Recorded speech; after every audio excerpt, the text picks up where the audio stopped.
The party was already at that comfortable middle volume, the kind where conversations overlap and nobody minds. Reid Farrow was standing near the window, not the center of the room, not the edge, somewhere deliberate. He was holding his drink in his left hand. That's the whole thing. Left hand. Glass settled there, like it had always lived there. Right hand open, free moving when he talked, available, ready in a way that looked like ease. Across the room, Sloane Arden noticed it. Not consciously, not the way you notice something worth noticing. More like the way a detail catches the corner of your eye and sits there quietly, waiting for you to understand why you looked. She turned back to her conversation, let it go. She wouldn't think about that hand again for years. By then, she would understand exactly what it meant. There are people who move through the world quietly not because they have nothing to offer, but because they've decided at some point that offering everything up front is a kind of carelessness. Sloane Arden was that kind of person.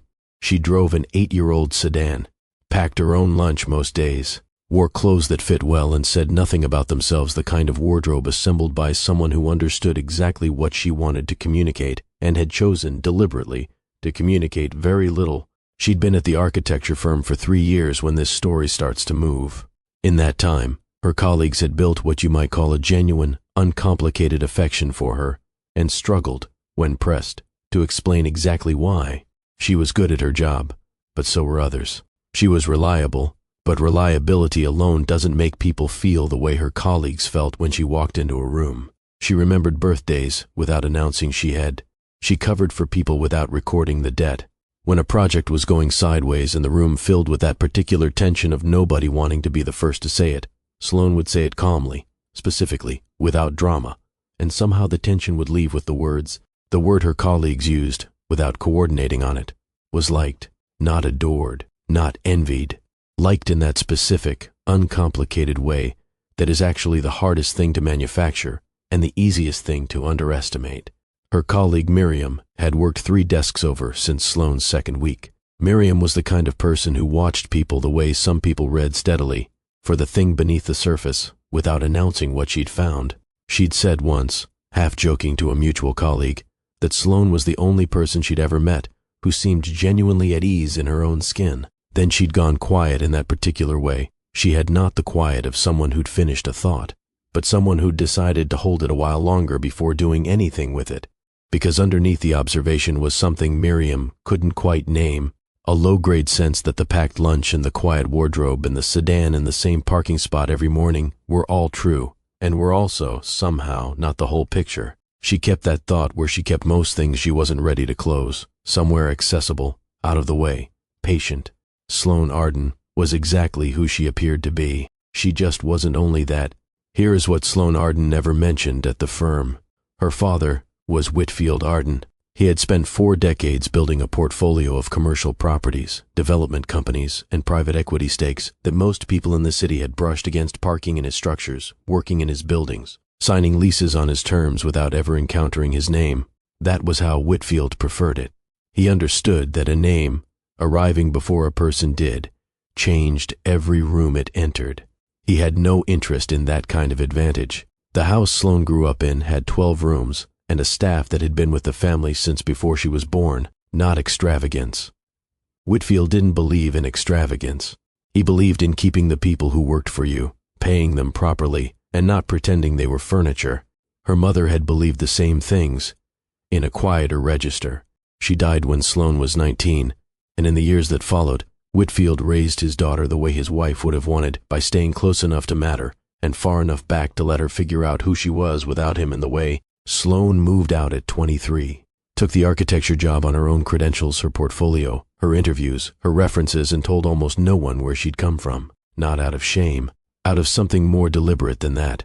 She'd watched, growing up, how her father's name functioned in a room, the small recalibrations people made when they heard it, the warmth that materialized where there had been none, the sudden, careful interest in opinions that hadn't seemed interesting 30 seconds earlier. She'd felt it directed at herself on the occasion she was introduced as his daughter. The shift was instant, and it told her nothing about the person she was talking to, nothing real, nothing she could use. So she made a choice.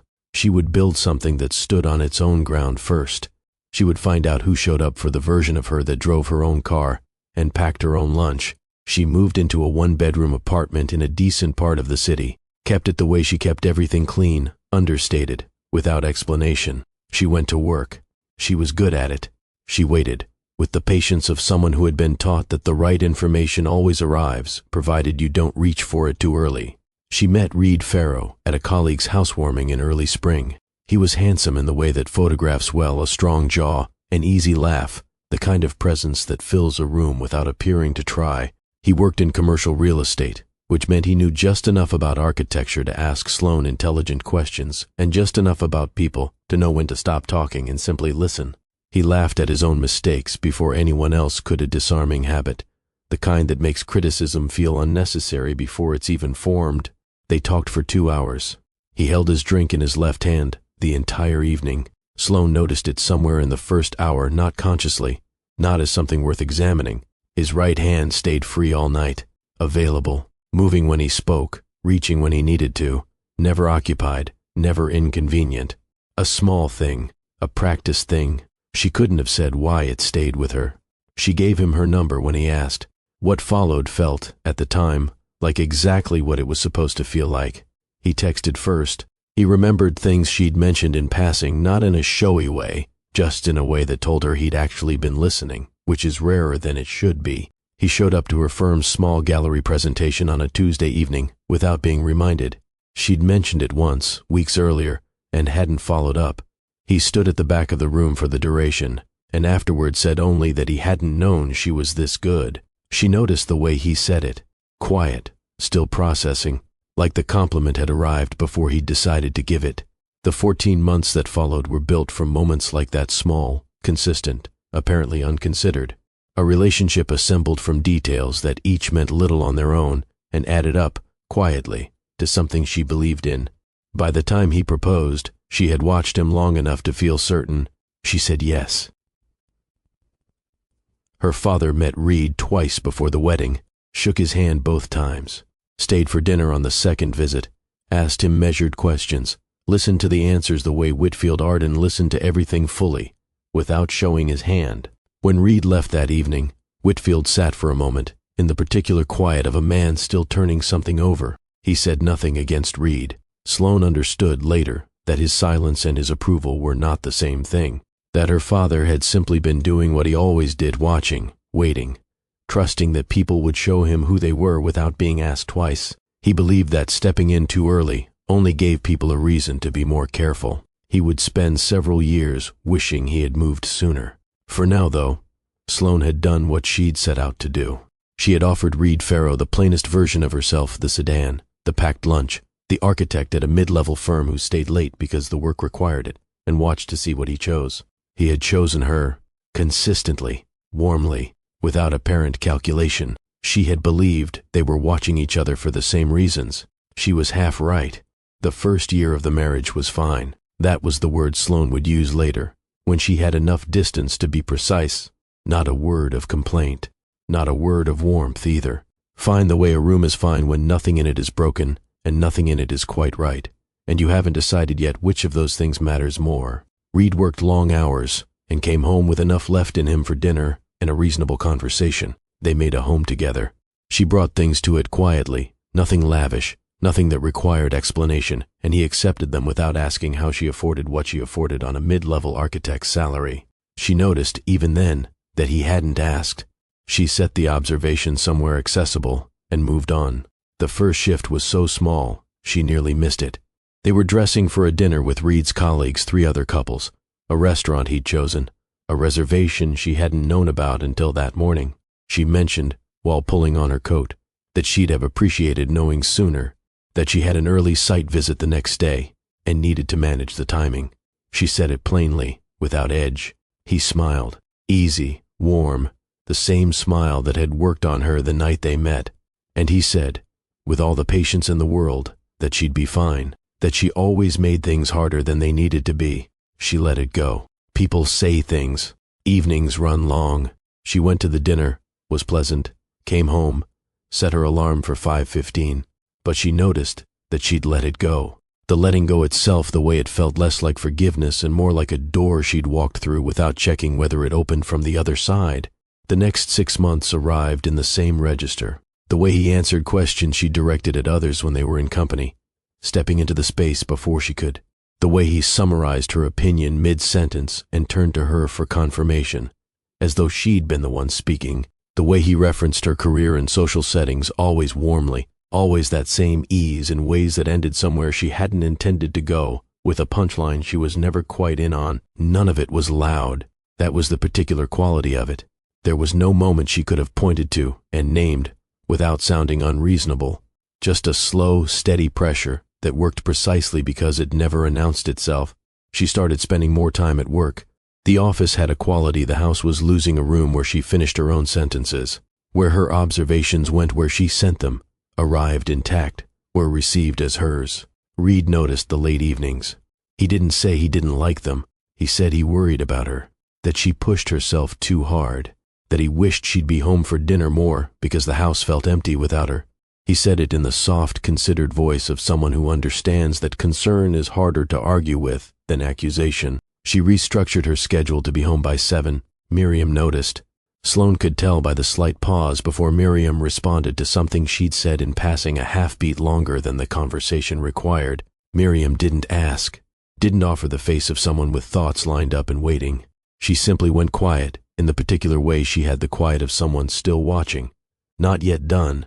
And Sloane, who understood Miriam better than most, understood that the quiet meant something. She just wasn't ready, yet, to look at it directly. So she went home at 7. She made dinner. She was pleasant. She was fine. The second year of the marriage was when Reid's career hit a flat stretch. Nothing catastrophic, a deal that stalled, a commission that didn't come through. The particular deflation that settles on people who have built their sense of themselves around forward motion. He processed it the way Sloane was beginning to understand. He processed most things that didn't go his way, by distributing the cause outward. The firm was being difficult. The market was unreliable. People had promised things and then quietly failed to deliver. He assembled these explanations smoothly, the way he assembled most things, and Sloane listened and supported, and did not say what she was thinking. What she was thinking was that she had been watching him long enough to notice where the common thread lived. It wasn't the firm. It wasn't the market. She kept that to herself and said nothing. One evening she mentioned gently, briefly, that she'd heard of an opening at a company that might suit him. She'd done some research. She had a contact who could make an introduction if he was interested. She offered it the way she offered most things, without fanfare, without making it mean more than it needed to. He went very still. Not the stillness of someone turning new information over, something with an edge beneath it, the kind that fills a room quietly, that conversation can't quite cover. He asked, in a voice that was perfectly level, exactly how she knew this person. She explained. The conversation moved on. He didn't raise his voice. He didn't say anything she could have repeated to someone else and had them understand why it was still with her 3 days later. But the quality of that stillness stayed long after he'd left the room. She called Miriam on a Wednesday morning at 7 and said she wanted to get coffee. Miriam said of course, named a place 2 blocks from the firm, and didn't ask why Sloane was calling at 7 or what had made her voice carry the weight it was carrying. At the coffee shop, Sloane talked about work, a restoration project in the Eastern District she was genuinely proud of. That was going well. She talked about it carefully, and Miriam listened with the full attention she brought to everything. And at some point Miriam set down her cup and said, quietly, that she'd noticed Sloane seemed quieter lately. Not sad, just quieter, like she was conserving something. Sloane said she was fine, said it quickly, the way people do when the sentence is accurate, in the narrowest possible sense, and they need it to stop being looked at. Miriam nodded. She bought Sloane a pastry she hadn't ordered, and they moved to something else. And at one point, Miriam reached across the table and placed her hand over Sloane's just briefly, just for a moment. Sloane turned toward the window. She didn't want Miriam to see her face. They finished their coffee. They talked about the Eastern District project. They walked back to the firm together in the particular comfortable silence of 2 people who don't need to fill every moment between them. The first time Reid hit her was 18 months before the end. She'd come home late from a work dinner last minute, a client evening that had extended into something celebratory and run longer than expected. She'd sent a text. He'd seen it. He hadn't responded. She knew, from the angle of his shoulders when she walked in, from the silence sitting in the kitchen like something with weight, that she was already in the wrong before she'd set her bag down. She apologized. She explained. He said something rapid and layered, accusations folding back over each other in a way that made it hard to know which one to answer first. She tried. She said she didn't think that was fair. She didn't tell anyone. The second time was 4 months later. The third, 2 months after that. By the third time, she had the language for it. Fully, without softness, without the quieter explanations she'd been examining one by one and finding they didn't hold. She knew what this was. She was simply deciding without rushing, without signaling how to move, when, in a way that, once started, couldn't be reversed or outrun. She had always been good at waiting, at holding something important still inside herself, while everything else continued moving around it. She had her father's patience. She found out about the other woman the way people find out about most things that should have been harder to hide, casually, before she was ready. A charge on a shared credit card, not large, not suspicious in isolation, a restaurant she didn't recognize, on a night Reid had told her he was working late. She noticed it the way you notice something at the edge of your vision, not directly, not with intent. It sat there, neither confirmed nor dismissed, for 2 weeks. Then a woman named Gail, someone Reid knew through work, someone Sloan had stood next to exactly once at a company event and barely spoken to, sent a text to the wrong number, to Sloan's number, instead of whoever it was meant for. 3 sentences, no context required. Sloan read it, set the phone face down on her desk. She had a report open in front of her, a project she'd been working on for 11 days, and she finished it. 40 minutes. She did it well, with the focus of someone who understands that falling apart on your own schedule is a form of discipline. Then she picked the phone back up and read the message again. She didn't cry. What she felt had edges she hadn't expected, not only grief, not only the cold weight of what had been confirmed, something underneath both of those things, something quiet and clarifying. The common thread she'd identified 2 years ago, the stillness in the kitchen, the voice that was always perfectly level, all of it arranging itself, without ceremony, into a shape she could see in full. She sat at her desk for a while. Then she called her father. She hadn't spoken to him about any of it, not the slow accumulation of pressure, not the 3 occasions she'd come home and told colleagues the next morning that she'd been clumsy, which was true in the sense of needing an explanation and false in every other sense. Whitfield was 71 and still ran his portfolio with the same methodical patience he'd always had, and she had not wanted to give him cause to move before she had decided what she was doing. But she called him, and she said, simply, that she needed help. He said, "Tell me what you need." She said, "I need to leave, and I need it done correctly." There was a pause, not of surprise, the pause of a man who had been waiting for this call and had spent the waiting time making sure he was ready for it. He said he'd call Marcus in the morning. Marcus was the family attorney. He named an address across the city, a property of his, with no connection to anything Reid had ever touched, and asked if she could get there without Reid knowing. She said yes. She packed 1 bag, deliberately, without hurry. She moved through the apartment and picked up her keys. She got into the 8-year-old sedan and drove.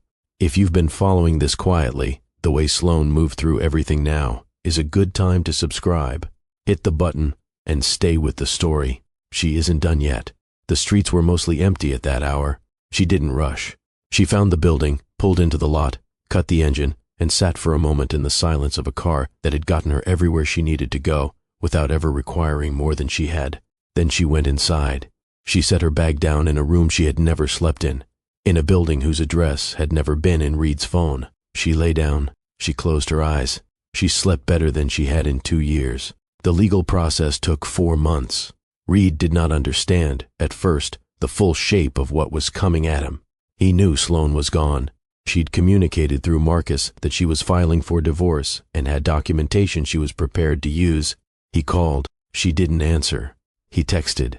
The texts sat in the delivered state, indefinitely. He went to the apartment and knocked and stood in the hallway long enough that a neighbor opened their door, looked at him, and quietly closed it again. She was not in the apartment. He went to the firm. He came through the front door and asked for Sloan at the reception desk. There was a brief exchange. And then Miriam walked out from the back, not a receptionist, not an assistant. Miriam, who had worked 3 desks over from Sloan since her 2nd week, who had bought her a pastry she hadn't asked for on a Wednesday morning, who had placed her hand over Sloane's at a coffee shop table and said nothing because nothing was what the moment required. Miriam walked into the lobby with her hands in her pockets. She told Reid in a voice that was entirely level that Sloane was unavailable and that any further contact should be directed through her attorney. She said it the way someone says something they have been ready to say for longer than the other person knows. She didn't move toward him. She didn't move back. She stood there, hands in her pockets, and let the silence finish the sentence. He left. What followed was the work of a man trying to locate solid ground, and finding none. He couldn't find where Sloane was staying. He reached out to mutual friends carefully, with the practiced warmth of someone arranging a version of events before anyone else could, and began constructing a narrative, a misunderstanding, a blindsiding, a woman who had changed without warning, without reason, without giving him the chance to fix what he hadn't known was broken. He said he was confused. He said he was heartbroken. He said he just wanted to talk. Several people found this believable. It was a version that had been assembled by someone who understood how sympathy worked, and it showed, but several people didn't. These tended to be the ones who had paid closer attention over the years, who had noticed, at dinners and gatherings, the particular quality of the silence that surrounded Sloane when Reid was speaking on her behalf, who had registered, without naming it at the time, the small adjustment she made when he entered a room she'd already settled into. They heard his version, said the appropriate things, and afterward let the subject go. The friends who believed him and the ones who didn't separated along those lines, quietly, with no discussion required from either side. Reid kept reaching. A mutual colleague, a former contact of Sloane's. Each attempt reached Marcus before it reached anyone else, documented carefully, added to a record Reid didn't know was being kept. Miriam has been in this story since the beginning, quiet, watching, waiting. Now you know what that was always for. Subscribe if you haven't. The piece that changes everything is next. He never found out where she was staying. He was still moving through the situation as though he understood its boundaries, as though there was a position here, something to negotiate from, a floor beneath him that would hold. There wasn't. At some point in the third month, someone did what people eventually always do. They searched more carefully. It might have been a mutual friend, with a loose thread of curiosity. It might have been Reid himself, finally asking a question he should have asked years earlier. Nobody could reconstruct the exact moment or the exact person afterward. What mattered was that someone asked the right question to the right person, and what came back was not the mid-level architect at a firm in the city. What came back was Sloane Catherine Arden, the only daughter of Whitfield Arden. That name, for anyone who knew where to look, opened into something considerable. A portfolio of commercial properties, development companies, and private equity stakes that most people in the city had interacted with for years without ever encountering the name attached to them. Estimated conservatively, in a publication that made a habit of underestimating such things at somewhere north of $4 billion. $4 billion, the conservative number. The information moved the way true things move, not loudly, not all at once, but steadily, finding its way through everyone who had known them as a couple, attended their wedding, heard Reid's version of events, and decided what to do with it. It reached everyone it was going to reach. Reid found out, and in finding out, he understood with the irreversible clarity of a man who has grasped something he cannot put back exactly what he had been doing, and to whom, and for how long. He reached out, first through a mutual friend, then through a former colleague of Sloane's. When neither produced a response, he sent a direct message. She saw it. She read it once. The message was framed as reconciliation. It used the language of reflection and regret, of two people who had lost something that might still be recoverable, of a conversation that deserved to happen before anything became final. It was written by someone who understood how sincerity was supposed to sound, and had spent years in its register. Underneath all of that language was a single question: whether there was still a version of this that worked for him. She forwarded it to Marcus. Marcus documented it, the date, the framing, the careful construction of it, and added it to a file that had been building for 3 months with the patience of someone who understood that the most useful documents are the ones the other party doesn't know exist. Reid had spent years believing he was the one paying closest attention. He hadn't been the only one. The divorce settled without going to trial. This was the correct outcome for everyone involved, though not the outcome Reid had briefly imagined when he'd believed his position was stronger than it was. It was not stronger than it was. It was, in practical terms, the weakest position available to a man with documentation assembled against him, no assets that matched what he'd assumed were in the room, and an opposing legal team that billed at a rate he had no real framework for. He walked away with what he'd brought into the marriage, minus the cost of what the process had required. Sloane walked away with everything else, which was, in practical terms, a restored version of exactly what she had always had. Herself, intact, the way that isn't about money, and never was. She went back to work. That was the part that surprised people later. When the story began to move through the circles that had known them, they expected her to step back to take her father's resources and recede into some private altitude where none of this could reach her. She didn't. She returned to the same firm, the same desk, the same Tuesday morning project meetings where she made observations that restructured timelines, and the room thanked her for it. On her first morning back, Miriam set a coffee down on her desk, said they had a client presentation at 10, and asked if Sloane had seen the revised renders. She had. She had notes. They didn't talk about any of it. There was nothing, between the two of them, that required saying. She gave one interview, eventually a small publication covering professional women in the industry. She said a number of things in it that were true and considered and entirely her own. One of them got excerpted and passed around in the quiet way that true things sometimes travel. That she had spent a long time learning the difference between someone knowing your value and someone knowing your price, and that confusing the two had been the most expensive mistake she'd ever made. Nobody who read it understood it as fully as she did. She was fine with that. What Sloane protected through all of that quiet, through every restructured schedule, every room she walked into and recalibrated herself to fit, was this: the knowledge of what she was worth, held on to so carefully that no one could reach it.